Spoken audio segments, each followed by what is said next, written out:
আল্লাহ তুমি মহান, আল্লাহ তুমি মহান। এই দেখ আইফোন আর অ্যান্ড্রয়েড আমার ভাই ইটালি থেকে পাঠাইছে। এই আইফোন অ্যান্ড্রয়েড তোদেরকে দিয়ে দেবো, কিন্তু একটা শর্ত আছে। কি সত্য ভাই বলেন? কি শর্ত? তোদেরকে বলতেছি একটু পরে, চল আমার সঙ্গে।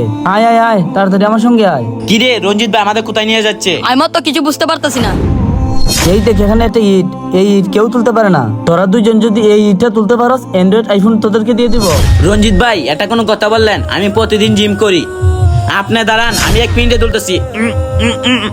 কিরে খুব বড় বড় কথা তো বললি, এখন তো তুলতে পারলি না। রঞ্জিত ভাই এটা খুব বার, আমি তুলতে পারছি না। কিরে এই সাধারণ ইট তুলতে আবার বেরিয়ে গেল। তোর দ্বারা কিছু হবে না, দেখ এবার আমি তুলতাছি। ইস কিরে খুব বড় বড় সাপাত তো মারলি, তুলতে তো পারলি না। ভাই এটা অনেক বার, তুলতে পারলাম না। তাহলে শুন, এই ইট আজ পর্যন্ত কেউ তুলতে পারে না। ভাই তাহলে এক কাজ করুন, ওই পাগলটাকে ডাক দেন। দাঁড়া ডাক দিতেছি। এই পাগল এইদিকে একটু শুনে যেত।